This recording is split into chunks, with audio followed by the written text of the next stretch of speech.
રિપબ્લિકનના senator રેન્ડ પોલે આરોપ મૂક્યો હતો કે વુહાનની આ લેબોરેટરીમાં સંશોધન કરવા માટે અમેરિકાએ જ રૂપિયા આપ્યા હતા. અમેરિકાના જ પૈસે વધારે ચેપી અને વધારે ઘાતક વાયરસ તૈયાર કરવાનું કામ ચાલી રહ્યું હતું. પોલની વાત સાવ સાચી છે. અમેરિકન સરકારે પણ આ વાત કબૂલી છે.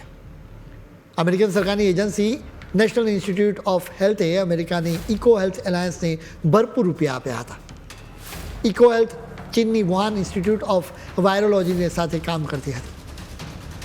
નેશનલ ઇન્સ્ટિટ્યૂટ ઓફ હેલ્થે ઇકો હેલ્થને $37 લાખ આપ્યા હતા.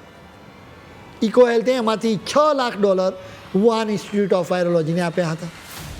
એક રીતે અમેરિકન સરકારના પૈસા જ વુહાનની લેબોરેટરીમાં ગયા, જ્યાં કોરોના વાયરસ પર સંશોધન કરવામાં આવી રહ્યું હતું. 2019માં આ પ્રોજેક્ટને બીજા 5 વર્ષ માટે રિન્યૂ કરવામાં આવ્યો હતો. 2020માં કોરોના ફેલાવાની શરૂઆત થઈ હતી, એટલા માટે જ ટ્રમ્પ સરકારે આ પ્રોજેક્ટને તુરંત અટકાવી દીધો.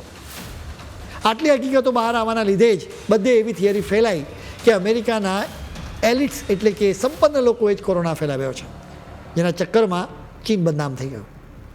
હવે કોરોના પછી બર્ડ ફ્લૂનો ખતરો હોવાનું કહેવામાં આવી રહ્યું છે, જ્યાં પણ બિલ ગેટ્સનું નામ સામે આવી રહ્યું છે.